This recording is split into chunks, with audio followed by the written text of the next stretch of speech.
Good morning, students. Now, today we are starting with a new topic. As you can see, operating system and overview. Now, in this subject of yours, computer fundamental, we'll be just talking about or discussing operating system as an introduction part only. Later on, when you'll move into your senior semesters, let's say semester 3, you have an operating system as a complete subject. So pay very attention to this topic because it is very, very important for your BCA curriculum. To start with, what is an operating system? We all know that a computer system is a, you can say, is a set of hardware and software together, working together. Okay, operating system is a software part, first of all, and you can say it is the main software that manages the entire working of your computer. Means अगर आपके computer पर कोई एक particular application software fail हो जाता है, कोई खास फर्क नहीं पड़ता बिकॉज वो एक पर्टिकुलर काम आप नहीं कर पाएंगे, राइट। मगर अगर आपके सिस्टम का ऑपरेटिंग सिस्टम फेल हो जाता है, आपके कंप्यूटर या लैपटॉप का ऑपरेटिंग सिस्टम क्रैश कर जाता है, फेल हो जाता है, तो फिर आपका system is no nothing more than a box, dead box. Okay, so operating system को you can just say as a heartbeat. Okay, it is the heartbeat or it is the life soul of your computer. So for the proper working of your computer, your operating system should be healthy in some, right? So we start with a computer system has many resources, hardware and software, which may be required to complete a task. The commonly required resources are what? Input output devices we have discussed, memory devices we have discussed, file storage space we have discussed, the hard disk and SSDs, CPU etcetera. तो ये सब जितनी चीजों की हमने बात करी अभी, input output, memory, file storage space, CPU, ये सब क्या है? हार्डवेयर कंपोनेंट्स है। अभी तक के टॉपिक्स में हमने जितना डिस्कस करा, जितने लेसन्स हमने देखे, लेक्चर्स, वो सारे हार्डवेयर बेस्ड थे। Now operating system is the first and the most important software component of your computer.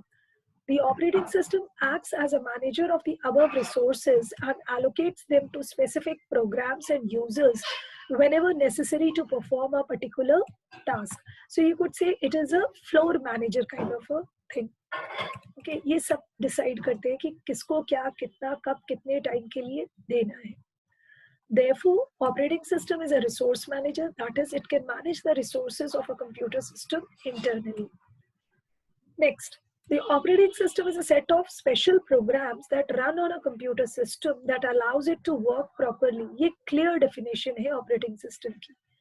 It performs basic tasks such as recognizing input from the keyboard, keeping track of files and directories on the disk, sending output to the display screen, and controlling the peripheral devices.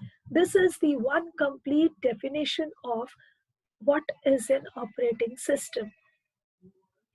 Now, next we see every general purpose computer consists of hardware, operating system, system programs and application programs. ये complete structure होता है किसी भी computer का, right? The hardware consists of a memory, CPU, ALU and input-output devices, peripheral devices and storage devices. मैंने क्या बोला? सारे input-output devices आपके system के, आपका CPU, आपका hard disk, आपके सारी peripheral devices की जब हम बात करते हैं, अगर आपने system पे speaker attach करा हुआ है, आपने अपने system से mic attach करा हुआ है, तो ये printer attach करा हुआ है, ठीक है, scanner attach किया हुआ है, तो ये सारे क्या है? Add-on devices हैं. So they are termed as peripheral devices. System programs, ये तो हार्डवेयर की बात होगी. हमारे सिस्टम में क्या होता है? हार्डवेयर होता है, सिस्टम प्रोग्राम्स होते हैं. सिस्टम प्रोग्राम्स में क्या होते हैं? कंपाइलर, लोडर, एडिटर्स, ये सारे हमारे सिस्टम प्रोग्राम्स. आप देख रहे हैं ना, या compiler, text editor, assembler, database system, अलग अलग यूजर अलग अलग तरह का काम करने के लिए अलग अलग सिस्टम प्रोग्राम्स का यूज करते हैं. ठीक, अभी we'll talk about them later on in the last end of this session. What a compiler, what a assembler, what a loader. ये तो हमारे सिस्टम प्रोग्राम हो गए. अब एप्लीकेशन प्रोग्राम क्या होते हैं? एप्लीकेशन प्रोग्राम का सबसे क्लासिक एग्जांपल है MS Office, Word, Access, Excel, PowerPoint, इन सब पे आप काम करते हैं ना, तो ये हमारे सारे एप्लीकेशन प्रोग्राम्स हो गए, डेटाबेस प्रोग्राम्स एंड ऑल. तो ये तो हो गया सॉफ्टवेयर पार्ट. हार्डवेयर की बात हमने पहले ही कर ली. तो आप देख सकते हैं ना सिस्टम सॉफ्टवेयर और हार्डवेयर के बीच में कौन है? Operating system. So operating system, apart from acting as a resource allocator, is also second important task, and the most important part played by an operating system is of interface. It provides an interface between the user and the system, that is computer system, the hardware. तो बीच का एक interface का काम करता है. तो you can see every computer must have an operating system to run other programs. So third most important aspect is कि कोई भी एप्लीकेशन सॉफ्टवेयर आपके सिस्टम पे तभी इंस्टॉल हो सकता है जब उसके ऊपर ऑपरेटिंग सिस्टम प्रॉपरली इंस्टॉल्ड हो. बिना ऑपरेटिंग सिस्टम के इंस्टॉल हुए आप किसी भी सिस्टम पर अपने एप्लीकेशन सॉफ्टवेयर इंस्टॉल नहीं कर सकते. अगर हम मोबाइल फोन की बात करें तो मोबाइल फोन में आपका ऑपरेटिंग सिस्टम क्या होता है? ये किटकैट, जेली बीन, ये सब क्या है? They are the types of Android. Android is what name of the operating system. ठीक, ये उसके डिफरेंट वर्जन है, जो एंड्रॉइड, ओरियो, किटकैट, आपके जो जेली बीन्स है ना, राइट. ये आपका पहले इंस्टॉल होता है, आपका सॉफ्टवेयर जिसको बोलते हैं, राइट. एक बार आपका एंड्रॉइड प्रॉपर इंस्टॉल हो गया, अब आप उसके ऊपर गूगल प्ले स्टोर से कितने भी ऐप जो आपका एंड्रॉइड सपोर्ट करते हैं, एंड्रॉइड ऐप्स होते हैं, वो आप इंस्टॉल कर सकते हो. यही चीज आपके कंप्यूटर या लैपटॉप पे भी अप्लाई करती है. आप कंप्यूटर्स पे कौन से ऑपरेटिंग सिस्टम यूज कर सकते हैं? डॉस, विंडोज या लाइनक्स, यूनिक्स. ठीक, mostly 90% people they make use of Windows, any version of Windows, Windows Vista, Windows 10, Windows XP, ये सब एक्सपायर्ड वर्जन है. आजकल क्या है? Windows 10, 8, 9, 10, right. तो इन विंडोज के वर्जन्स को आप, ये विंडो क्या है? एमएस विंडोज माइक्रोसॉफ्ट का प्रोडक्ट है, ये ऑपरेटिंग सिस्टम है. एक बार आपका विंडोज का इंस्टॉलेशन प्रॉपर हो गया, राइट, अब आप इसके ऊपर कितने भी सॉफ्टवेयर इंस्टॉल कर सकते हैं जो भी आपको रिक्वायरमेंट हो. तो we can say that this operating system behaves like a platform on which your other application softwares are installed, right. The operating system coordinates the use of hardware among the various system programs and application programs for various users. It simply provides an environment within which other programs can do useful work. So we say that OS is designed to serve two basic purposes. What are those?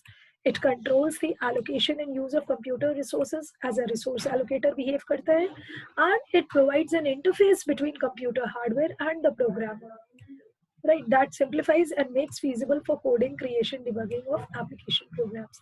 तो दो काम है, resource allocation and interface. Basic दो काम होते हैं किसी भी ऑपरेटिंग सिस्टम के. So I hope what is an operating system and what is its purpose is clear to all of you. Now, next is functions of an operating system. What are the basic functions that are essayed by an operating system? ये बहुत important है. अक्सर आपके long questions पे आता है, define an operating system and its function या role of an operating system. If it is asked, you can write down the functions. Okay, function पहला, booting. आपका सिस्टम जब बूट करता है, that is warm up sessions होता है. Post के बाद जो बूटिंग होती है, जब आप सिस्टम का पावर ऑन सेल्फ टेस्ट होता है, फिर उसके बाद वो बूटिंग फेज में जाता है. जैसे ही आप स्विच ऑन करते हो, राइट, तो वो जो बूटिंग प्रोसेस है वो कौन कंडक्ट कराता है? The operating system. तो पहला टास्क है बूटिंग. ऑपरेटिंग सिस्टम अगर फेल है आपके सिस्टम का, तो आपका सिस्टम कभी भी बूट करेगा नहीं, मतलब ऑन होगा ही नहीं. तो जब सिस्टम ऑन नहीं होगा तो क्या है? बॉक्स की तरह, डब्बे की तरह. It's of no use, it has no life into it.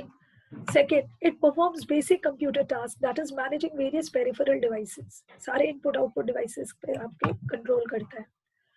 Next, provides user interface. मैंने बोला आपको कि it gives you an interface between the user and the computer to interact.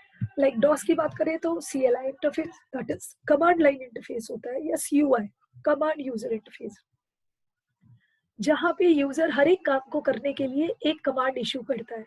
जबकि Windows is GUI based operating system. GUI से मतलब है graphical user interface, right. Fourth, it handles system resources. Resource allocator का काम करता है, memory allocate करना, CPU allocate करना, CPU टाइम देना, पेरिफेरल डिवाइसेस एलोकेट करना. ये भी काम किसका है? ऑपरेटिंग सिस्टम का. File management, provides file management, refers two way कहाँ पे कौन सी फाइल हमारी हार्ड डिस्क में सेव होगी, वहां से कैसे रिट्रीव की जाएगी, ये सब भी काम ऑपरेटिंग सिस्टम का है. And last but not least error handling, preventive measures लेना अगर कोई एरर आए तो ये भी ऑपरेटिंग सिस्टम का ही काम होता है. Now next we talk about operating system management task. वही ये फंक्शंस की तरह ही है. क्या क्या मैनेज करता है? प्रोसेसर मैनेजमेंट, सीपीयू मैनेज करता है, memory management that is RAM को मैनेज करता है कि कितनी वर्चुअल मेमोरी स्पेस होगी, रैम कैसे स्लॉट्स में डिवाइड होगी, पेजिंग एंड ऑल वो सब काम भी ऑपरेटिंग सिस्टम का है, right. Device management that is interface between the connected devices. Storage management that is hard disk में डेटा कहाँ कैसे सेव होगा, उसको रिट्रीव कैसे करना है. Applications which allowed standard communication between software and your computer, and obviously as a user interface CUI GUI mode के थ्रू. तो ये सारे आपके मैनेजमेंट टास्क होते हैं ऑपरेटिंग सिस्टम के. Next we are talking about applications of operating system. Now by applications means क्या क्या यूजेज है. Security. Operating system by means of password and similar other techniques prevents unauthorized access to your program. आप अपना password setting कर सकते हैं. जब system boot हो जाएगा, लॉगिन करेंगे आप तो आपसे पासवर्ड पूछेगा. अगर आपके पास सही लॉगिन पासवर्ड है तभी आपका सिस्टम में एंट्री मिलेगी, नहीं तो आपको एंट्री नहीं मिलेगी. तो that is security. Unauthorized access को रोकना. Control over system performance, recording delays between request for service and response time, ये सब चेक करते रहना time to time. Job accounting that is कौन सा प्रोसेस को कब सीपीयू कितने टाइम के लिए कैसे अलॉट होगा, फिर उससे वापस डी एलोकेट करना, ये सब ऑपरेटिंग सिस्टम. अगर कोई एरर आती है तो उसको हैंडल करना. और coordination between software and the user, right. ये सारे टास्क भी ऑपरेटिंग सिस्टम के होते हैं और applications. Next I have given you the types of an operating system. Operating system can be classified into these various types. मैंने सिर्फ points दिए हैं. I have not given you the detailing. If you want the detailing of them, you can just refer to any of these sites or the book that I have suggested. Okay, not much is required because अगर question paper देखें तो functions of an operating system and types of an operating system पे question आता है and define an operating system. तो उसी में ही 2-3 part हो जाते हैं. Now when we talk about batch operating system, batch में क्या होता है? When the entire thing is executed at one go. बहुत सारे काम इकट्ठा कर लिए और एक साथ एग्जीक्यूट कर दी, दैट इज बैच. बहुत सारे कमांड को क्लब करके as a single command execute करने को बैच ऑपरेटिंग सिस्टम बोलते हैं. Sequence of jobs in a program और a computer without manual intervention.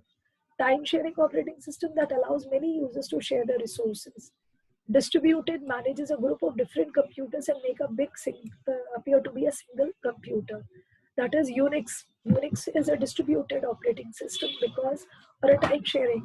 Because यहाँ पे क्या होता है, नेटवर्क पर आप एक यूनिक्स का सर्वर बनाते हैं और यूजर्स जितने कमांड देते हैं या फाइल क्रिएट करते हैं वो अल्टीमेटली एक ही कंप्यूटर पे सेव होते हैं. That is the server client server architecture.